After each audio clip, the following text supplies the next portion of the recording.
Alors, au niveau opérationnel, j'ai eu un petit dialogue là-dessus. Vous arrivez, même parfois, à avoir un certain dialogue. Si vous oubliez la prise d'otages, trafic de drogue, vous arrivez peut-être à aller faire un travail d'assainissement d'eau, à amener des vivres.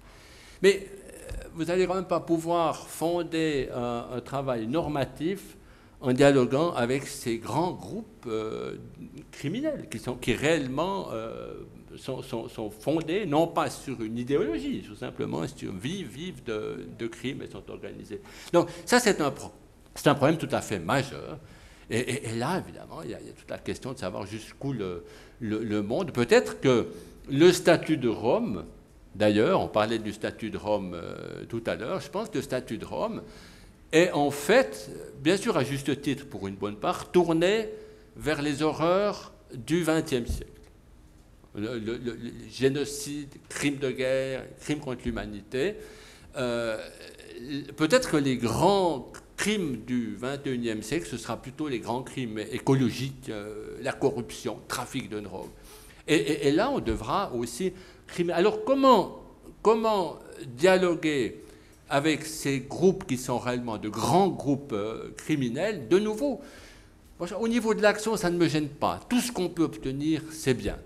Mais on ne va pas pouvoir, avec ces groupes, créer de nouvelles normes, je crois, qu'il ne faut pas se faire d'illusions là-dessus. Voilà, c'est une partie de la réponse à ce que je vous ai dit. Je crois que là, donc, ce qu'il faut surtout, c'est quand même, dans l'opinion publique et partout, défendre ce noyau dur de droit humanitaire. Et puis alors, des principes du droit humanitaire. Et puis, pour rebondir, et j'en finirai là pour ne pas être trop long, sur ce que Mme Khoury a dit, je crois que, et c'est ce que j'aimerais bien qu'elle m'ait bien compris, ce que j'ai voulu dire, c'est que ce noyau dur du droit humanitaire, pour toute l'idée est de dire, indépendamment de toutes vos querelles, respecter quand même ce noyau dur. Et je crois qu'on doit continuer d'avoir ce dialogue. Mais il est clair que s'il y a un espèce de mépris du droit international dans la durée, comme j'ai le sentiment que c'est le cas, comme vous, dans le cadre israélo-palestinien, ce noyau dur, il est très difficile de le garder intact. Les populations ne croient plus au droit international et ce sentiment rejaillit sur l'application du droit humanitaire. Et c'est cela qu'il faut. Il faut réellement qu'il y ait une défense de valeur, une défense du droit international, d'ensemble de la communauté internationale. C'est ça le principal. Voilà, c'était un petit peu trop long, excusez-moi. Merci. Jean-Luc Florent, sur la question donc, des belligérants, même question. Là, je crois que, il y a belligérants et belligérants. Comme le disait Yves Sandoz, il y a ceux qui ont un contrôle d'un territoire, d'une population, et qui ont eux-mêmes des règles, si je puis dire. Et puis vous avez, malheureusement, de plus en plus des belligérants qui sont sans foi ni loi. Pas forcément crime organisé, mafia, etc., mais dans des conflits. Certaines milices, par exemple, je cite encore la République démocratique du Congo, dans l'est du Congo, il y a des milices qui sont absolument incontrôlables. Ce sont des chefs locaux qui se sont institués, etc., et qui font régner la terreur. C'est pas plus compliqué que ça. Et ce sont des gens, je le dis parce que je le pense, sans foi ni loi. Donc avec ces gens-là, le dialogue a ses limites. La sensibilisation, l'information ont leurs limites. Nous-mêmes, par exemple, en France, nous avons essayé de beaucoup sensibiliser la communauté internationale, notamment dans le cadre des Nations Unies, sur la problématique des enfants soldats, qui sont le plus souvent, pas exclusivement, mais le plus souvent enrôlés par des mouvements divers et variés. C'est un travail de longue haleine qui produit certains effets, mais c'est très lent et le problème ne sera pas résolu du jour au lendemain. Mais pour en revenir à ces mouvements combattants qui eux-mêmes ne respectent aucune règle, même entre eux, si je puis dire, j'aurais tendance à dire que la seule solution, c'est la peur de la sanction. Et c'est la problématique, à ce moment-là, de la lutte contre l'impunité. À partir du moment où ils ont le sentiment qu'ils peuvent continuer ces exactions sans être inquiétés, pourquoi se gêner ? Et là, on tombe sur la problématique de la lutte contre l'impunité. Bon, certes, la Cour pénale internationale prévoit mais je ne suis pas persuadé que la Cour pénale internationale soit suffisamment dissuasive aujourd'hui pour empêcher ces exactions. Donc il ne faut pas non plus magnifier le rôle de la Cour pénale internationale. La Cour pénale internationale est en train de faire ses premiers pas, se heurte à un certain nombre de difficultés, et on ne peut pas lui demander du jour au lendemain de jouer ce rôle dissuasif qui a été attendu d'elle. Mais c'est vrai que certaines actions engagées par la Cour pénale internationale, s'agissant par exemple, je cite encore le cas du Congo par exemple, je ne suis pas persuadé que c'est la meilleure façon d'agir. Et c'est vrai qu'actuellement, le processus est laborieux. Donc j'aurais tendance à dire, ce constat est dramatique, mais lorsque vous avez en face de vous des gens qui n'ont ni foi ni loi, dans cette hypothèse, vous pouvez leur expliquer toutes les règles de droit, ça ne sert strictement à rien. La seule chose, c'est la sanction, la punition, qui peut demain ou après-demain les empêcher d'agir.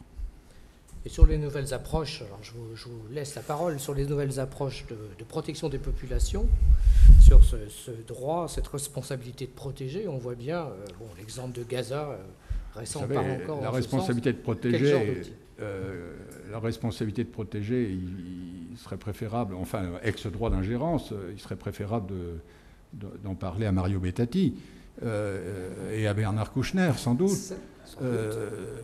Je pense pour ma part que la responsabilité de protéger, pour l'instant, c'est un concept, mais ça n'est pas une règle de droit. Ça n'est pas quelque chose qui fait partie du droit positif. C'est un concept. Alors sur la base de ce concept, il y a des possibilités que le droit permet pour intervenir, etc., mais dans des limites prévues dans le cadre de la charte notamment. Il y a de fortes résistances d'un certain nombre d'États au regard même du concept, le principe de responsabilité de protéger. Il y a également tout le débat d'étendre la responsabilité de protéger en cas de catastrophe naturelle, c'est-à-dire, par exemple, dans le cas de ce qui s'est passé en Birmanie après la catastrophe naturelle, le fait que les Birmans n'aient pas accepté l'aide internationale, l'accès des ONG, certains ont considéré que la communauté internationale aurait été en droit d'intervenir en Birmanie pour protéger les Birmans contre leurs propres autorités sans l'accord des Birmans. Certes, c'est un discours que nous avons entendu. Simplement, moi je constate que la communauté internationale n'a rien fait et a attendu d'avoir des feux verts ou des autorisations pour intervenir. Donc la responsabilité de protéger, oui, mais en l'état actuel des choses, et je le dis parce que je le vois comme ça, et je parle à titre tout à fait personnel, hein, je ne parle pas en tant que représentant du ministère des Affaires étrangères, la responsabilité de protéger, pour l'instant, c'est un concept plus qu'une règle juridique dans le droit positif. Yves Sandoz, une réaction aussi là, sur ces limites du droit à protéger? Vous savez, bon, toute la question qui peut se poser au niveau des humanitaires, c'est évidemment s'ils se trouvent confrontés à des situations où ils ne peuvent plus agir, ils ne peuvent plus jouer leur rôle d'urgence dans des situations extrêmes.